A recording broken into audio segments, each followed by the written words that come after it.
በስመ አብ ወወልድ ወመንፈስ ቅዱስ አሃዱ አምላክ አሜን። አብይ ጾምን ከተቀበልን አራተኛ ሳምንት አራተኛይቱ ሰንበት ላይ ደርሰናል። መጻጉዕ የተባለው ላይ ዘወረደ፣ ቅድስት፣ ምኩራብ፣ አሁን ደግሞ መጻጉዕ ማለት ምን ማለት ነው?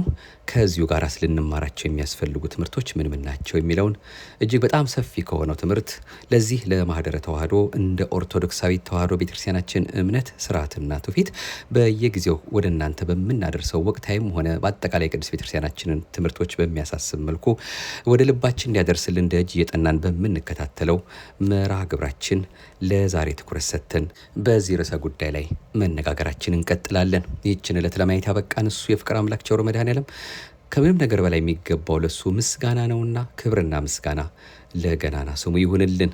እመብርሃን አዛኝቱም ልመናዋ ቃል ኪዳኗ ጸሎቷ ሁልጊዜም እኛን የሚጠብቀው ፊት የማያስመልሰው አንገት የማያስቀልሰው ልጇ አብሮናልና ስሟ የከበረ የተመሰገነ ይሁን። አምላከ ቅዱሳን እንግዲህ ለዛሬ መጻጉዕን በተመለከተ ለአራተኛይቱ ሰንበት የሚያስተምረንን ትምህርት በየዓመቱ ወደ እናንተ የምናደርሰውም ቢሆን አሁንም አንዳንድ ነገሮችንም በመከለስም ይሁን አዳዲስ ምንጮችንም በማምጣት እንዲህ እንከታተላለን። እሱ የቸርነቱ ስራ እንዲሰራልን ከሁላችንም ጋር እንዲሆንልን የምንሰማው ቃሉም ከሳሽ ወቃሽ ፈራጅ እንዳይሆንብን በእያንዳንዳችን ልቦና ጽላት ጽፎልን የምንኖርበትን መንገዱን እንዲያሳየን እንዲያመለክተን እሱ አምላካችን ፈቃዱ ይሁንልን። ደዌ ሥጋን በታምራት ደዌ ነፍስን በትምህርት የመፈወሱ ድህነትን እረፍትን የመስጠቱ ነገር ሁሉ የሚታሰብበት በቅድስት ቤተ ክርስቲያናችንም ሆነ በየገዳማቱ እሱ አምላካችን ቃል ኪዳን በገባላቸው ቦታዎች ሁሉ ስንገኝ በጠበሉ በእመቱ በአፈሩ በመዳሰሳችን በዚህ ሁሉ መድኃኒት እንደምናገኝ እርሱ አምላካችን መድኃኒት ይሁን ያለው ሁሉ መድኃኒት እንደሚሆን የምንሰማበት የምንመከርበት የምንማርበት ሳምንት ሆኖ አምላካችን በቸርነቱ እንግዲህ በዚህ መልኩ የሚነግረንን ከብዙ በጥቂቱ አሁንም ለመከታተል እንሞክራለን። በቅድሚያ በዕለተ ሰንበት በመጻጉዕ ሰንበት ማለት ነው የሚነበበው ወንጌል የዮሐንስ ወንጌል ምዕራፍ 5 ከቁጥር 1 ጀምሮ ያለው ነውና መጻጉዕን እንዴት አድርጎ እንደፈወሰው መሰረት ስለሚሆነን እሱን እናነብና ለዛሬ እሱ አምላካችን የወደደውን የሚያስተምረንን ቀጣዮቹን መልእክቶች እናስከትላለን። እንዲህ ይላል የዮሐንስ ወንጌል አምላካችን ክብር ምስጋና ይግባውና ምዕራፍ 5 ከቁጥር 1 ጀምሮ የነገረን። ከዚህ በኋላ የአይሁድ በዓል ነበረ። ኢየሱስም ወደ ኢየሩሳሌም ወጣ። በኢየሩሳሌምም በበጎች በር አጠገብ በዕብራይስጥ ቤተ ሳይዳ የምትባል አንዲት መጠመቂያ ነበረች። 5 መመላለሻ ነበረባት። በእነዚህ ውስጥ የውሃውን መንቀሳቀስ እየጠበቁ በሽተኞችና ዕውሮች፣ አንካሶችም ሰውነታቸውም የሰለለ ብዙ ሕዝብ ይተኙ ነበር። አንዳንድ ጊዜ የጌታ መልአክ ወደ መጠመቂያይቱ ወርዶ ውሃውን ያናውጥ ነበርና እንግዲህ ከውሃው መናወጥ በኋላ በመጀመሪያ የገባ ከማናቸውም ካለበት ደዌ ጤናማ ይሆን ነበር። በዚያም ከ38 ዓመት ጀምሮ የታመመ አንድ ሰው ነበረ። ኢየሱስ ይህን ሰው ተኝቶ ባየ ጊዜ እስካሁን ብዙ ዘመን እንዲሁ እንደነበር አውቆ ልትድን ትወዳለህን? አለው። ድዌውም ጌታ ሆይ ውሃው በተናወጠ ጊዜ በመጠመቂያይቱ ውስጥ የሚያኖረኝ ሰው የለኝም፣ ነገር ግን እኔ ስመጣ ሳለሁ ሌላው ቀድሞኝ ይወርዳል ብሎ መለሰለት። ኢየሱስ ተነሳና አልጋህን ተሸክመ ሂድ አለው። ወዲያውም ሰውየው ዳነ፣ አልጋውንም ተሸክሞ ሄደ። ያም ቀን ሰንበት ነበረ። ስለዚህ አይሁድ የተፈወሰውን ሰው ሰንበት ነው፣ አልጋህን ልትሸከም አልተፈቀደልህም አሉት። እርሱ ግን ያዳነኝ ያ ሰው አልጋህን ተሸክመ ሂድ አለኝ ብሎ መለሰላቸው። እነርሱም አልጋህን ተሸክመ ሂድ ያለ ሰው ማን ነው ብሎ ጠየቁት። ዳሩ ግን በዚያ ስፍራ ሕዝብ ስለነበሩ ኢየሱስ ፈቀቅ ብሎ ነበርና የተፈወሰው ሰው ማን እንደሆነ አላወቀም። ከዚህ በኋላ ኢየሱስ በመቅደስ አገኘውና እነሆ ድነሃል፣ ከዚህ የሚብስ እንዳይደርስብህ ወደፊት ኃጢአት አትስራ አለው። ሰውየው ሄዶ ያዳነው ኢየሱስ እንደሆነ ለአይሁድ ነገረ። ስለዚህም በሰንበት ይህን ስላደረገ አይሁድ ኢየሱስን ያሳድዱት ነበር፣ ሊገሉትም ይፈልጉ ነበር።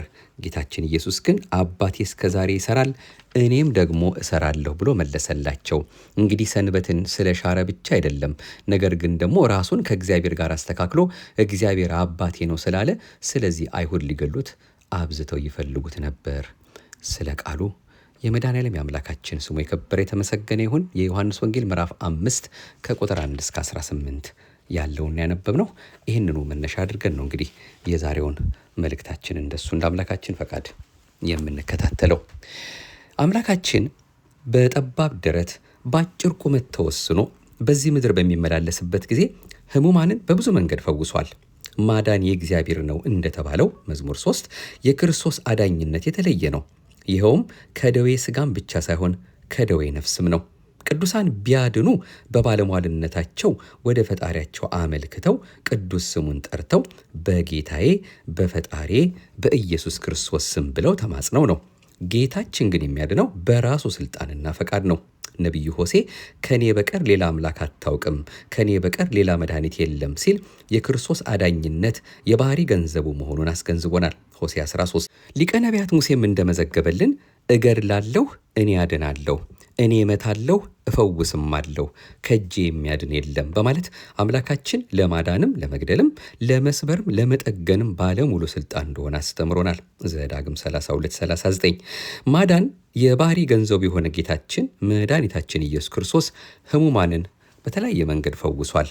ለዛሬ የምንመለከተው አምላካችን በቃሉ ከፈወሳቸው አንዱ የሆነውን የመጻጉዕን የሕይወት ጉዳይ ይሆናል። ጌታችን መድኃኒታችን ኢየሱስ ክርስቶስ በእስራኤል ምድር እየተዘዋወረ በሚያስተምርበት ወቅት በአንድ የአይሁድ ክብረ በዓል ላይ ለመገኘት ወደ ኢየሩሳሌም ቤተ መቅደስ ሄደ። በቤተ መቅደሱ አካባቢ የበጎች በር ተብሎ ይጠራ በነበረው ስፍራ አጠገብ ቤተ ሳይዳ የሚባል አንድ ጠበል ቤት ነበረ። በዚህ ጠበል ቤት 38 ዓመት በአልጋ ላይ ሰውነቱ ልምሾ ሆኖ ታሞ የሚኖር አንድ ሰው ነበረ። ስንኳን የ38 ዓመት ደዌ ቀርቶ የአንድ ቀን ራስ ምታት እንደሚያሰቃይና ሰውነትን እንደሚያጎሳቁል እናውቀዋለን። ይህ ሰው የሕመሙ ዘመን ስለረዘመ ዘመዶቹ ሁሉ እየሰለቹ የማስታመሙን ነገር ችላ ብለው ጥለውት ሄደዋል። ከጊዜም በኋላ ከጸበል ዳርቻ የታመመ ዘመድ እንዳላቸውም ረስተውታል። መጻጉዕ ዘመዶቹ ጥለውት በሄዱበት ቦታ በቤተ ሳይዳ መጠመቂያ ጸበል አጠገብ ተኝቶ ነበር። ከሕመሙ ዕድሜ ብዛት የተነሳ መኖር ታክቶት ነበር። ይቺ ቤተ ሳይዳ 5 መመላለሻ በር የነበራት ጸበል ቤት ናት። ቤተ ሳይዳ ምን ማለት ነው? ከቤተ ሳይዳ ጋር በተያያዘም ደግሞ አምላካችን የሚነግረን እንዲህ እንከታተል። ቤተ ሳይዳ ማለት በዕብራይስጥ ቋንቋ ቤተ ሳህል የይቅርታ ቤት ማለት ነው። ቤተ ዛታም ይላታል። 5 እርከን 5 መደብ ነበራት። በክረምት የሚሞላ በበጋ የሚጎል ፈለገ ቄድሮስ ነው። ሕዝቅያስና ኢሳይያስ ከ6ኛ ቆመ ብእሲ ያወጡት ውሃ ነው። ቀዳሚት በየሳምንቱ አንዳንድ በሽተኛ ይፈወስባት ነበር። በየሳምንቱ አንዳንድ ሕመምተኛ መፈወሱ ተአምራት በአባቶቻችን ዘመን ይደረጋል እንጂ በእኛ ዘመን ቀርቷል እንዳይሉ ነው። አለመደገሙ በኦሪት ፍጹም ድነት እንዳልተደረገ ለማጠየቅ ነው። 5ቱ እርከን የተባሉት የ5ቱ አዕማደ ምስጢር ምሳሌ ሲሆን አንድም በዚች ጸበል ቤት ፈውስ ፈልገው የተሰበሰቡ የ5ቱ ድውያን ምሳሌ ነው። እነዚህም እውራን፣ አንካሶች፣ የሰለሉ፣ ልምሾ የሆኑና የተድበለበሉ ናቸው። አንድም የ5ቱ ጾታ ምዕመናን ምሳሌ ናቸው። እነዚህም አእሩግ፣ ወራዙት፣ አንስት፣ ካህናትና መነኮሳት ናቸው። በእነዚህ በ5ቱ ምዕመናን ላይ የሚጸናባቸው ጾር በጥምቀት ድል እንደሚነሳ ለማጠየቅ ነው። በአእሩግ ማለትም በአዛውንት ፍቅረ ነዋይ ይጸናል። አዛውንት ማን ይረዳናል፣ ማን ይጦረናል፣ ማን ያበላናል እያሉ ገንዘብ ይሰበስባሉና አእሩግ ፍቅረ ነዋይ በጥምቀት ድል እንደሚነሱት ወይም ደግሞ ፍቅረ ነዋይን ማለት ነው በጥምቀት ድል እንደሚነሱት ለማጠየቅ ነው። ወራዙት ወይም ወጣቶች ደግሞ የዝሙት ጦር ይጸናባቸዋል። ሆኖም ግን ወራዙት በጥምቀት ባገኙት ኃይል ድል ይነሱታል። በአንስት ደግሞ በሴቶች ትውዝፍት ወይም የምንዝር ጌጥ ይጸናባቸዋል። ይኸውም ሊታወቅ ሴቶች ከወንዶች ይልቅ ስለ ውበታቸው በጣም ይጨነቃሉ። ከመጨነቃቸውም የተነሳ ሰውነታቸውን ለማስጌጥ ብዙ ነገር ያደርጋሉ። የአይን መኳሉ፣ የጥፍር ማሾሉ፣ አርቲፊሻል ፀጉር መቀጠሉ፣ ቅንድም መሸለቱ፣ ሜካፕ መቀባቱ፣ በአጠቃላይ በተለያዩ የምንዝር ጌጥ ማጌጣቸው መንፈሰ ትውዝፍት እንደሚዋጋቸው ያሳያል። ሴቶች መንፈሰ ትውዝፍትን ማለትም የማጋጊያጥን መንፈስ ማለት ነው በጥምቀት ባገኙት ኃይል ድል ይነሱታል። በካህናት ደግሞ የትዕቢት ጾር ይጸናባቸዋል። ካህናት ስልጣናችን ረቂቅ፣ አይምሯችን ምጡቅ፣ ማዕረጋችን የሚያስደንቅ እያሉ ይታበያሉ። ካህናት ይህንን ጾራቸውን በጥምቀት ድል ይነሱታል። በመነኮሳት ደግሞ ስስት ይጸናባቸዋል።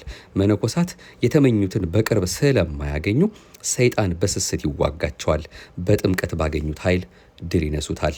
ቤተ ሳይዳ የቤተ ክርስቲያን ምሳሌ ናት። መልአኩ የቀሳውስት የካህናት ምሳሌ ሲሆን በዚህ ቤተ ክርስቲያን 5ቱ ድውያን እንደሚፈወሱባት በቤተ ክርስቲያንም 5ቱ ምእመናን ከላይ ጠቀስናቸው አእሩግ፣ ወራዙት፣ አንስት፣ ካህናትና መነኮሳት ስርየተ ኃጢአት አግኝተው በረከተ ሥጋ በረከተ ነፍስን ይቀበሉባታል። ፈውሰ ሥጋ ፈውሰ ነፍስ ያገኙባታል። አንድም በቤተ ሳይዳ 5 መመላለሻ በር እንዳላት ቤተ ክርስቲያንም 5ቱ አዕማደ ምስጢር ይገኙባታል። እንግዲህ እነዚህ 5ቱ የሚለው በተለይ እና ከቤተ ሳይዳ ጋር ልንሰማው የሚያስፈልገን ትርጓሜ ነው። ታዲያ በእነዚህ ውስጥ የውሃውን መንቀሳቀስ እየጠበቁ ከላይ እንዳነበብነው በሽተኞችና እውሮች አንካሶችም ሰውነታቸውም የሰለለ ለመፈወስ በጸበሉ ዳር ይተኙ ነበር። የጌታ መልአክ ወደ መጠመቂያይቱ ወርዶ ውሃውን ያናውጠው ነበር። ከውሃው መናወጥ በኋላ ጉልበት ያለው ወይም የሚያስጠምቀው ብርቱ ዘመድ ያለውና ቅድሚያ የገባ ከማናቸውም ደዌው ይፈወስ ነበር።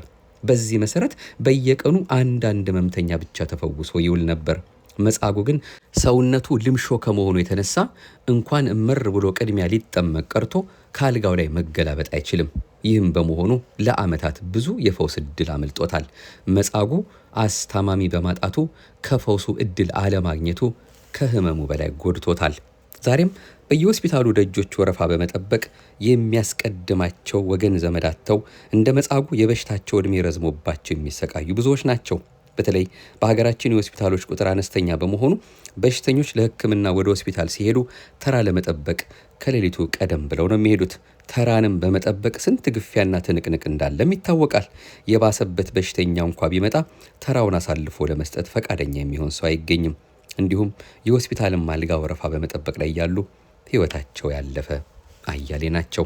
ጌታችንና መድኃኒታችን ኢየሱስ ክርስቶስ ከ38 ዓመት ጀምሮ እንደታመመ ብዙ ዘመንም ተኝቶም እንደኖረ ረዳትም እንደሌለው አውቆ ቆም ብሎ በማነጋገር ልትድን ትወዳለህን ብሎ ጠየቀው።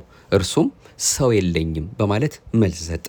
ይህ በሽተኛ የሚያነጋግረው ሰው ሆኖ ሊረዳው የመጣ ሰው የሆነ አምላክ መሆኑን አላወቀም። መተርጉማን ሰው የለኝም ያለበት ምክንያት 2 ነገር አስቦ ነው። የመጀመሪያው ጌታችን የ30 ዓመት ጎልማሳ ነበርና አፈፍ አድርጎ ያስጠምቀኛል ብሎ አስቦ ነው። ሁለተኛው በደቀ መዛሙርቱ ተከቦ ቢያየው ከነዚያ አንዱን ጎበዝ አዞልኝ ቅድሚያ ያስጠምቀኛል ብሎም አስቦ ነው ይላሉ።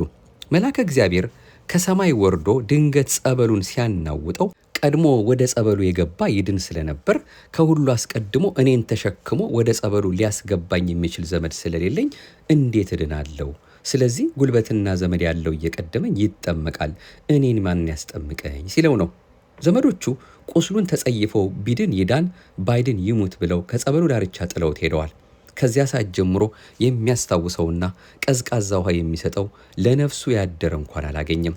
ከህመሙ በላይ ረሃቡና ጥሙ ብርዱና ቁሩ ከሰውነት ተራ ወጥቶታል። በዘመናችንም ብዙ ጊዜ ሰው ዘመድን ወይም ጓደኛን የሚወደው በብልጽግናና በጤንነቱ ጊዜ ነው። በችግር ጊዜ ሁሉም ይሸሻል።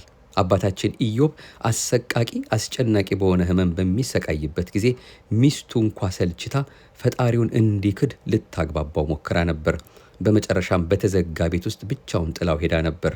የእምነት ጀግናው አባታችን ኢዮብ ግን በዚያው ሁሉ ስቃይና ብቸኝነት ውስጥ ፈጣሪውን ከማመስገን በቀር በአንደበቱ ምሬት በልቦናው ክደት አልተገኘበትም።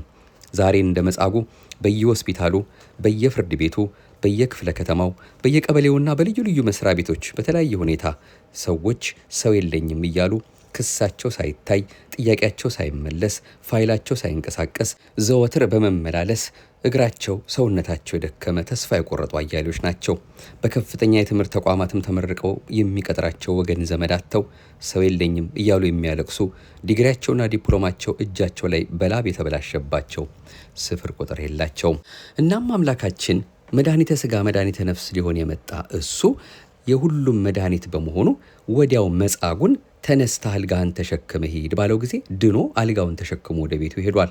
ክርስቶስ ይህንን ሽባ ለመፈወስ በቀጥታ የተጠቀመው ቃሉን ነው። ወይም እንደ ሌሎች በሽተኞች ጭቃ ለውሶ አልቀባም፣ እንትፍ አላለም፣ እዚያም ሄደህ ታጠብ አላለም። ተነስ አልጋህን ተሸክመ ሂድ ብሎ በመናገሩ ብቻ መጻጉዕ ተፈውሶ ሄዷል። ሊቁ ቅዱስ ያሬድ እንዲህ ሲል ይህንን ይገልጠዋል። ኢየሱስም 38 ዓመት ሙሉ የታመመውን መጻጉዕን በዕለተ ሰንበት አዳነው። ኃጢአትህ ተሰረየልህ፣ ዳግመኛ እንዳትበድል እወቅ አለው በማለት የክርስቶስን ማዳን ከነ ማስጠንቀቂያው ሊቁ ይህን ነግሮናል። መጻጉዕ አልጋ ላይ ከዋለበት ጊዜ ጀምሮ ለዓመታት መራመድ የሚባል ነገር የኔ ነው ብሎ አስቦ የማያውቅ መዳን የናፈቀ ሰው በመሆኑ ነው እንጂ ለዘመናት ሽባ ሆኖ የኖረን ሰው አልጋህን ተሸክመ ሂድ ሲለው ለምን ታሾፍብኛለህ ያሰኝ ነበር። ምክንያቱም ተነስ ብቻ ሳይሆን አልጋህን ተሸከም ይለዋል ብሎ የገመተ አንድም ሰው እሱ እንኳ አልነበረምና ራሱ መጻጉዕም ቢሆን ሰውነቱ አሲድ እንደበላው ጨርቅ ተሸብሽቦ ነበርና በዚህ መልኩ በቅጽበት እድናለሁ ብሎ አስቦ አያውቅም። ሆኖም ጌታችን አልጋውን ተሸክሞ እንዲሄድ ያደረገው የአልጋው ጉዳይ አሳስቦት ወይም የሚተኛበት አልጋ ያጣል ብሎ ሰግቶ ሳይሆን ሊያስተላልፉ የፈለገው አንዳች ምስጢር ስለነበረው ነው። አንደኛ ውለታን እንዲማር ብሎ ነው። መጻጉዕ ተነስ ብሎ ከተነሳ በኋላ አልጋው እንዲሸከም ለምን ታዘዘ የሚለውን ስንመለከት ብዙ ምስጢርና መልእክት እንማራለን። ብዙ ጊዜ ከተኛንበትም ሆነ ከተቀመጥንበት ሳናስተውለው የመነሳት ልምድ ስላለን ብዙም ጠለቅ ብለን ላናስበው እንችላለን እንጂ መነሳት በራሱ ቀላል ነገር አይደለም፣ ተአምር ነው። ሙሴ በኦሪቱ ስተኛም ስትነሳም እግዚአብሔር ማሰብ አትርሳ ያለው ዘዳግም 6 ላይ ከተቀመጡበት ወይም ከተኙበት መነሳት ተአምር በመሆኑ ነው። ስለዚህ ተኝቼ እንድነሳ ያደረከኝ አንተ ነህ ማለት ነው። ነቢዩ ዳዊት አንሰ ሰከብኩ ወኖምኩ ወተንሳእኩ እስመ እግዚአብሔር አንሳእኒ፣ እኔ ተኛሁ አንቀላፋሁም እግዚአብሔር አንስቶኛልና ተነሳሁ ብሎ የተናገረው ይህንኑ ያስረዳል። መዝሙር 3 ያለ እግዚአብሔር ፈቃድ ከተኛንበት አልጋ ከተቀመጥንበት ቦታ መነሳት አይቻለንም። ለመጻጉዕ ደግሞ ልዩ ተአምር ነው። ይህች አልጋ 38 ዘመን ሙሉ ሰለቸኝ ደከመኝ ሳትል ይህን በሽተኛ ተሸከማ ኖራለች። ስለዚህ ለዘመናት የተሸከመችህን አልጋ ስትድናት ናቃት። እግዚአብሔር ለመጻጉዕ በግዑዝ አልጋ ውለታን ማሰብን ሊያስተምረው የተሸከመችውን አልጋ አሸክሞታል። ሁለተኛው አልጋህን ተሸክመ ሄድ ያለው ያሳለፈውን የህመሙንና የጭንቁን ወራት እንዲያስታውስባት ነው። የሰው ልጅ ያሳለፈውን መከራ የተደረገለትን ውለታ ብዙ ሳይቆይ የመርሳት ጠባይ ያለው። ነቢዩ ዳዊትም ታላቅ ነገር በግብፅ ድንቅንም በካራን ምድር ግሩም ነገርንም በቀይ ባህር ያደረገውን ያዳናቸውን እግዚአብሔርን ረሱ ብሎ መዝሙር 105 እንዲሁም መዝሙር 77 ላይ እንደነገረን እስራኤል ዘሥጋ ምን ነው ባልተፈጠርኩ እያሉ የተወለዱበትን ዕለት እስኪራገሙ ድረስ ሰው መሆናቸው ተረስቶ በተገኙበት እየተገረፉ ከሚሰቃዩበት ካስከፊ ከግብፅ ባርነት በአምላካዊ ቸርነት በብዙ ታምራት ነፃ ከወጡ በኋላ ተስፋ ከሚያደርጓት ሀገራቸው ሳይገቡ ገና መንገድ ላይ ያሉ የአምላካቸውን ውለታ ረስተው ምግቡ አልጣፈጠንም በሚል ርካሽና ትንሽ ምክንያት በፈጣሪያቸው ላይ አጉረመረሙ፣ ጣዖት አመለኩ። ፈጣሪያቸው ማዝኖባቸው ከበረሃ ተናዳፊ እባብ አስነስቶ ፈጃቸው። ከሞት የተረፉት ሕዝብ በድለናል ብለው ወደ እግዚአብሔር በጮሆ ጊዜ በሙሴና በአሮን ጸሎት እንደገና ታርቋቸዋል። ስለዚህ ጌታችን መጻጉዕን አልጋህን ተሸክመ ሂድ ያለው 38 ዓመት የተኛባት አልጋውን ባየ ቁጥር የመከራውን ወራት የክርስቶስን ከሃሊነት እንዲያዘክር ነበር። እርሱ ግን ብዙ ሳይቆይ የተደረገለትን ውለታ ረስቶ ካደ። መካድ ብቻ ሳይሆን ያዳነውን ጌታ በዳነው እጁ መታው። ስለዚህ የእግዚአብሔርን ውለታ መዘንጋት መጻጉዕነት መሆኑን እንድንገነዘብ ነው። ሶስተኛ አልጋህን ተሸክመ ሂድ ያለው ቀሪ ንብረትህን ይዘህ ሂድ ሲለው ነው። ለመጻጉዕ የቀረችው ብቸኛው ንብረት አልጋው ብቻ ነበረች። ዘመዶቹ ለዘመናት መፈጠሩን ረስተውታል፣ ክደውታል። ይሙት ይኖር የሚያውቁት ነገር የለም። ስለሆነም 38 ዓመት ያስታመመችውን ብቸኛ ዘመዱን አልጋውን ትቷት እንዲሄድ ጌታችን አልወደደም። ስለዚህ አልጋውን ተሸክሞ እንዲሄድ አዞታል። ለጊዜው አምላካችን ኢየሱስ ክርስቶስ ለመጻጉዕ የዋለው ውለታ ፍጹም መሆኑን ለመግለጥ ነው። እንኳን ጤናህን ቀርቶ የነበረችን ንብረትህንም ሳይቀር መለስኩልህ ሲለው ነው። ምስጢሩ ግን ንብረታችን አንዲት ብትሆንም እንኳ ያችን እንደሚባርክልንና ከነበረን ንብረት አንዲቱንም ቢሆን እንደማያጎልብን ለማስተማር ነው። ሌላው አራተኛ ድነቱ ፍጹም ተአምራዊ መሆኑን ለመግለጥ፣ አምስተኛ የመጻጉዕ ምስክርነት እንዲታወቅ እና ስድስተኛ አደራዬን ተሸክመ ሂድ ሲለው ነው። በመጨረሻም ክብርህንና ደስታህን ይዘህ ተነሳ ሲለው ነው። በሚል መልኩ በስፋት በምስጢር የሚተረጎሙ በርካታ ትምህርቶች አሉን። ይህንን እንደሱ እንደ አምላካችን ፈቃድ የዛሬ ዓመትም ስላደረስንላችሁ ወደኋላ መለስ ብላችሁ እያንዳንዳቸውን ማየት እንችላለን። አሁን መጨረሻ እንደው ትኩረት አድርገን የምንነጋገረው ግን ቅድም ከላይ በጥፊ መጥቶታል ጌታችን ውለታውን ረስቶ ማለት ነው። መጻጉዕ ክህደቱንና ጭካኔውን ራስ ወዳድነቱን እንዲህ እንመልከት። መጻጉዕን 38 ዓመት በአልጋ ቁራኛ በደዌ ዳኛ ከተጣበቀበት አልጋ ያላቀቀውን አምላክ ረስቶ አይሁድ አልጋህን በሰንበት ልትሸከም አይፈቀድልህም፣ አልተፈቀደልህም ባሉት ጊዜ እኔ ምን ላድርግ፣ ባልጸና ጉልበቴ ባላገገመ ሰውነቴ አልጋ ያሸከመኝ ይህ ሰው ነው ብሎ ሊጠቁም ሮጦ ሄደ። እንዳሰበውም ነገራቸው። እነሱም ጌታችን ሊያሳድዱት ሊገሉት የሚሹት ነበርና ጌታችንም መጻጉዕን ከመፈወሱ በፊት መጀመሪያ ልትድን ትወዳለህን በማለት ያስፈቀደው ይህ ክስ እንደሚመጣ አውቆ ነበረ። ምክንያቱም መዳን እንደሚፈልግ ያውቃል። በእርሱ ዘንድ የማይገለጥ የተከደነ የማይታወቅ የተሰወረ የለምና። ነገር ግን ፈቃዱን መጠየቁ መጻጉዕ እንደሚክደውና ለከሳሾቹ ምስክር ሆኖ እንደሚቀርብ ያውቅ ስለነበረ ለክደቱ ምክንያት ለማሳጣት ነው። ምስጢሩ ግን እግዚአብሔር እንኳን ለራሱ ፍላጎት ቀርቶ ለእኛ ፍላጎትና ጥቅም እንኳ ቢሆን ነፃ ፈቃዳችን የሚጠብቅ አምላክ መሆኑን ለመግለጥ ነው። አንድም አምላካችን ኢየሱስ ክርስቶስ አላዋቂ ሥጋን እንደተዋሃደ ለማጠየቅ ነው። የአልዓዛርን ሞት በነገሩት ጊዜ ወዴት አኖራችሁት ብሎ መጠየቁ አልዓዛር የተቀበረበትን ቦታ የማያውቅ ሆኖ አይደለም፣ አላዋቂ ሥጋን እንደለበሰ ፍጹም ሰው ፍጹም አምላክ መሆኑን ለማስተማር ነው። ዮሐንስ ወንጌል ምዕራፍ 11 ሊቃውንት ልትድን ትወዳለህን ብሎ መጠየቁ ልትድን ታምናለህን ሲለው ነው በማለት እምነቱንም ሲጠይቀው እንደሆነ ያመሰጥራሉ። ክርስቶስ ብዙዎችን እንደ እምነታቸው ሲፈውሳቸው፣ መጻጉዕን ግን እንዳላመነ እያወቀ ግን ፈውሶታል። ይኸውም የክርስቶስ ቸርነቱና ርኅራኄው ከሰዎች እምነት መጉደል በላይ መሆኑን ሲያሳየን ነው። ራስ ወዳድነቱስ እንዴት ነው ቢሉ መጻጉዕ ሰው የለኝም እያለ ያለቅስ የነበረ ሰው መሆኑ ተረስቶ ሰው እንደሆነ ያስረዳለትን ጌታ አልጋህን ተሸከመ ሂድ ሲለው ለመቆም ያበቃኝ ሳያንገላታ ደጅ ሳያስጠና እንዲሁ በነፃ ያለ ዋጋ በቅጽበት ያዳነኝ እርሱ ማን ነው? ስድቤን ያራቀልኝ መዋረዴን ያስወገደልኝን ይህንን ሰው ከመሄዴ በፊት ልተዋወቀው አለማለቱ የመጻጉዕ በደል ከዚያ ይጀምራል። ምክንያቱም ከዚህ የበለጠም ውለታ የለምና። ይህ ለመጻጉዕ እንደ አዲስ መፈጠር ነበር። ሊቁ ቅዱስ ያሬድ እንዲህ ብሎናል። መጻጉዕ በዕለተ ሰንበት ያዳነውን አላወቅም፣ ያዳነኝ ያ ነው፣ አልጋህን ተሸክመ ተነሳ ወደ ቤትም ሄድ አለኝ በማለት ታሞ የተነሳ ፈጣሪውን ረሳ እንዲሉ መጻጉዕ መዳኑን ብቻ ነው ያየው። እንዴት እንደዳነ ማን እንዳዳነው መጠየቅም አልወደደም።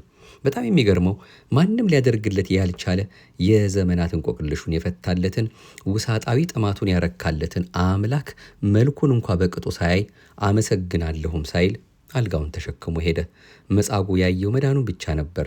ስላዳነው ጌታ ማወቅ ጉዳዩም አይደለም። ዛሬም የእነርሱን መዳን መበልጸግ ብቻ የሚያስቡ አልጋቸውን ገንዘባቸውን ብቻ ይዘው የሚሄዱ ማጅራት ገትር እንደያዘው ሰው ዘወር ማለት የማይፈልጉ የተነሱበትን ቦታ የሚረሱ እንደ መጻጉዕ ያሉ በዘመናችን እንዳሉና እንደሚኖሩ ማሳያ ነው። የሚገርመው ደግሞ የመጻጉዕ ጭካኔ ነው። አይሁድ ጌታችን መድኃኒታችን ኢየሱስ ክርስቶስን ሰንበትን ሽሯል ብለው በዕለተ ዓርብ በ3 ሰዓት በጲላጦስ ፊት በከሰሱት ጊዜ የአባቶች ትውፊት እንደሚናገረው ሰንበትን ለመሻሩ ለምስክርነት ያቀረቡት መጻጉዕን ነበር።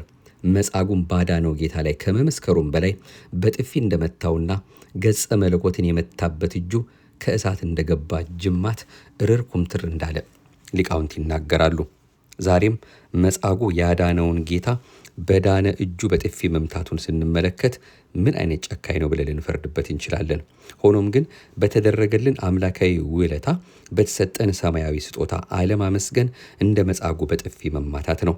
ልዑል እግዚአብሔር ለሁላችንም በየጊዜው ብዙ መልካም ነገር ብዙ ቸርነት አድርጎልናል። የምንበላው፣ የምንጠጣው፣ የምንለብሰው ሁሉ የእግዚአብሔር ስጦታ ነው። ሕይወታችንም እንኳ ቢሆን የእግዚአብሔር ስጦታ ነው። ታዲያ ይህን ሁሉ ስጦታ ለሚሰጠን ለእግዚአብሔር የምንከፍለው ዋጋ ምንድን ነው? ጌታ ለሚያደርግልን ሁሉ ተመጣጣኝ ዋጋ ለመክፈል ስለማንችል ቢያንስ በቀን 1 ጊዜ ወይም 2 ጊዜ ተመስገን ማለት ይገባናል። በተደረገልን ነገር በፍጹም ፍቅር አለማመስገን መጻጓዊ ሕይወት ነው። በቅዱስ ቃሉ እንደተገለጠው ለሊቀ ካህናቱ እንዲህ ትመልስለታለህን ብሎ ኢየሱስን በጥፊ መታው። ኢየሱስም መልሶ ክፉ ከተናገርኩ ምስክር ሁን፣ ስለ ክፉ ነገር ክሰሰኝ፣ ግን መልካም ከተናገርኩ ለምን ትመታኛለህ ብሎ ጌታችን የመለሰለት ያ ሰው መጻጉዕ እንደነበር ሊቃውንት ይመሰክራሉ። ዮሐንስ ወንጌል ምዕራፍ 18 ቁጥር 22 ያልታደለ መጻጉዕ በሕመሙ ጊዜ የት እንዳለ እንኳ የማያውቁት አይሁድን ደስ ለማሰኘት ብሎ የተፈወሰ እጁን በፈዋሹ ክርስቶስ ፊት ላይ ሰነዘረ። ይህ የመጻጉዕ ጭካኔ እንኳን ለተመቺው ቀርቶ ለሰሚውም ያማል። ግራህን ሲመቱህ ቀኝህን ስጥ ብሎ ያዘዘ ጌታ ጸሐፍት ፈሪሳውያን በቀኝና በግራ በጥፊ በቡጢ በጡጫ በእርግጫ ሲመቱት ሲገርፉት ያለ ጥፋቴ ለምን ትመቱኛላችሁ ለምንስ ትገርፉኛላችሁ ብሎ ያልተናገረ አምላክ መጻጉዕ በጥፊ ሲመታው ግን ለምን ትመታኛለህ ብሎ መናገሩ የመጻጉዕ ጥፊ ከጸሐፍት ፈሪሳውያን ጥፊና ግርፋት በልጦ አይደለም፣ ባዳነው እጅ መመታቱ ዘልቆ ስለተሰማው ነው በማለት ሊቃውንት ያመሰጥራሉ። ስለዚህ ጌታችን ኢየሱስ ክርስቶስ ዘወትር ሰው ከሌለውና ከተዘነጋው ጋር እንደሚሆን በመጻጉዕ ሕይወት አሳይቶናል። ዮሐንስ ወንጌል ምዕራፍ 5 ቁጥር 6 ይህን ሲመሰክርም ሰውየው ራሱ ሰው የለኝም ብሏል። በየትም ስፍራ በማንኛውም አይነት የህይወት ሁኔታ ምናልባትም እርሱንም በሚያሳዝን አረማመድ ላይ ብንሆንም እንኳ መዳን ትፈልጋለህን ትፈልጊያለሽን ይለናል። በዚህ ጊዜ ልባዊ መልስ ልንሰጠው ይገባል። ፈዋሽ ልቡ አዎንታችንን ይፈልጋል። ሁለተኛ ጌታችን በቃሉ ከፈወሳቸው ህሙማን አንዱ የመቶ አለቃው ልጅ ነው። ጌታችን ኢየሱስ ክርስቶስ በመዋዕለ ስብከቱ ወደ ቅፍርናሆም ከተማ በሄደ ጊዜ ይህ ሮማዊ መቶ አለቃ ወደ እርሱ ቀርቦ ጌታ ሆይ ልጄ ሽባ ሆኖ እጅግ በመሰቃየት በቤት ተኝቷል ብሎ እንዲያደንለት ለመነው። ጌታችንም እኔ መጥቼ ፈውሰዋለሁ አለው። የመቶ አለቃው ግን እንዲህ ሲል መለሰ፣ ጌታ ሆይ አንተ ወደ ቤቴ እንድትገባ የበቃሁ ሰው አይደለሁም። ነገር ግን አንዲት ቃል ብቻ ተናገር፣ ልጄም ይድናል አለው። ጌታችን ኢየሱስም ይህን በሰማ ጊዜ እጅግ በመደነቅ ይከተሉት ለነበሩት ሰዎች እንዲህ አለ፣ እውነት እላችኋለሁ ይህን የሚያህል እምነት ወይም ደግሞ ይህን የሚያህል ታላቅ እምነት በእስራኤል አላገኘሁም አላቸው። ከዚህ በኋላ ጌታችን ኢየሱስ ክርስቶስ መቶ አለቃውን ሂድ እምነት አድኖልሃል አለው። ልጁም በዚያኑ ሰዓት ተፈወሰ። ልጁ የተፈወሰው በሰንበት ነበረ። ለመፈወሱ ዋና ምክንያት የሆነው ግን የአባቱ ታላቅ እምነት ነበር። ክርስቶስ የፈወሰው በሰንበት መሆኑን ሊቁ ቅዱስ ያሬድ ሲናገር እንዲህ ብሎ ዘመረ። መቶ አለቃውም ኢየሱስን በዕለተ ሰንበት ከቤቴ ጣራ በታች ልትገባ አይገባኝም፣ በቃልህ እዘዝ ልጄም ይድናል አለው ብሎ ልጁን በሰንበት እንደፈወሰው ተናግሯል። ማቴዎስ ምዕራፍ 8 ቁጥር 5።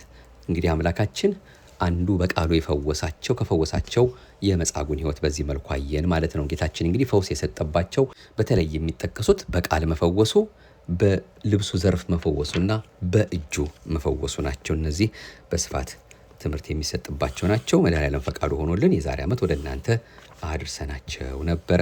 እንግዲህ በጣም ብዙ ነገሮች ከዚህ ጋር ልንማር አምላካችንን በቸርነቱ በእያንዳንዳችን ልቦናም እንዲያሳድርልን የምንሰማቸው በጣም በርካታ ትምህርቶች አሉ። ጠቅለል ልናደርገው በተለይ የዚህን የመጻጉዕን ሁኔታ ማለት ነው።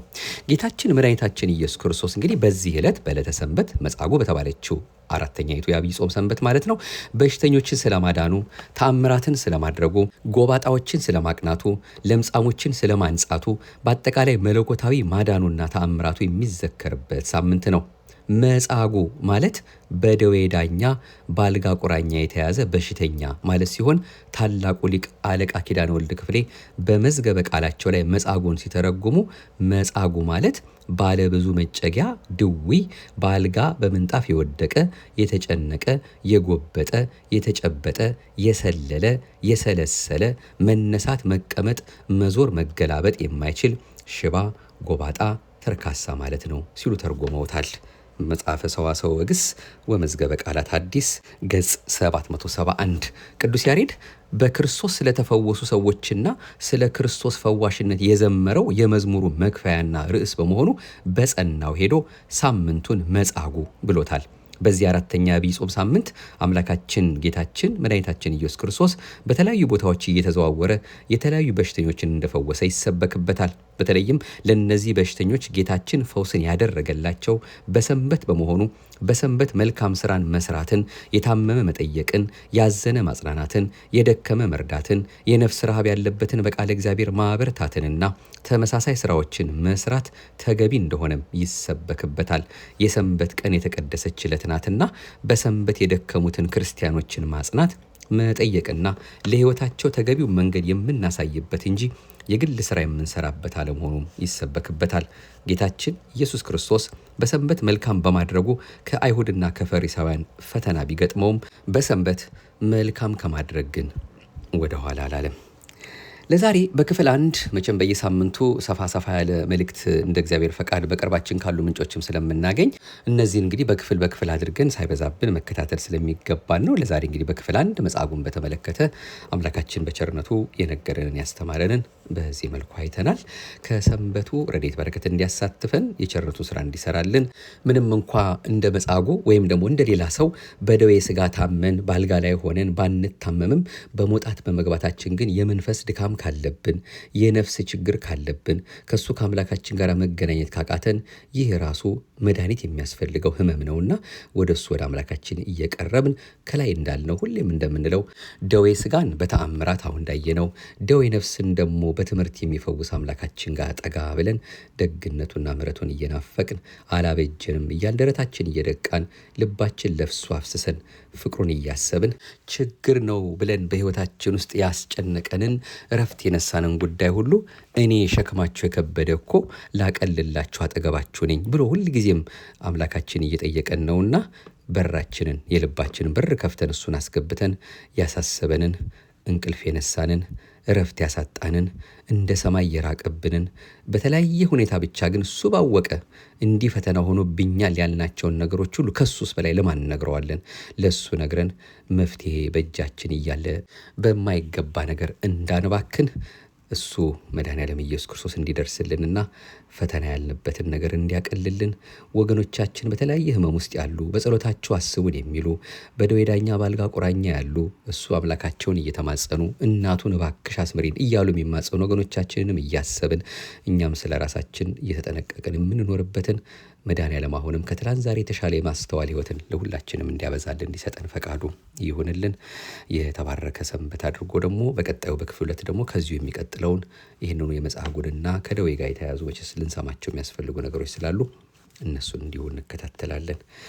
የፍቅር አምላክ ቸሩ መድኃኔዓለም የሰማነውን በልባችን ያሳድር። አሁንም በእውነት በግሩም መልኩ ይህንን መልእክት እያገኘን ወደ እናንተ የምናደርሰው የተለያዩ ምንጮች አሉ። በተለይ ዛሬውን የሁልጊዜ ምንጫችን የሆነው ኆኅተ ስብከት ዘቅዱስ ያሬድ ቅጽ 2 መጽሐፍ ላይ ነው። ኆኅተ ስብከት ዘቅዱስ ያሬድ ቅጽ 2 በሊቀ ጉባኤ ጌታሁን ደምጸ ተጽፎ ለሁላችንም በእውነት ይኸው በዚህ መልኩ ምስጢሩን እንድንረዳው በሚያሳስብ ሁኔታ የሚደርሰን መልእክት ነው። እንደው አደራችሁን በየጊዜው የምንነግራችሁ ስለሆነ አንዳንዶች እንደው እየገዛችሁት እየተጠቀማችሁበት እንደሆነም የተጠቁሙናላችሁ። አገር ቤትም ቢሆን ባገኛችሁበት አጋጣሚ መቼስ መጽሐፍትን ጠቆም ስናደርጋችሁ ሁልጊዜም እንደምንለው እኛ ለተወሰነ ለበዓል የሚሆነውን ወይም ደግሞ ከላዩ ላይ ቀንጨብ እያደረግን ነው የምናደርሰውና ለእናንተ ሙሉ መረጃ እንዲኖራችሁ ለልጆቻችሁ ማስተማሪያ ቢሆን ቢቀመጥም መጽሐፍን የመሰለ ነገር ስለሌለ በዚህ መልኩ እንድትይዟቸው ለማሳሰብ ያህል ነው። ይህንኑ ባጭሩ እንጠቁማችኋለን። ሊቀ ጉባኤን በእውነት አምላካችን ከጉባኤ ጌታሁን ደምጸን የሕይወትን ቃል ያሰማልን፣ በእድሜ በጸጋ የፍቅር አምላክ ይጠብቅልን። ሌሎች መጽሐፍቶችም ጽፈውልናል። ከነዛም እንግዲህ ወደፊት እንደ እግዚአብሔር ፈቃድ እያመጣን የምንሰማቸው ጉዳዮች ይኖሩናል። የቀጠሮ ሰዎች ይበለን። አቤቱ አንተን መፍራትን በልቦናችን በጎ አምልኮትህንም በህሊናችን ጨምር።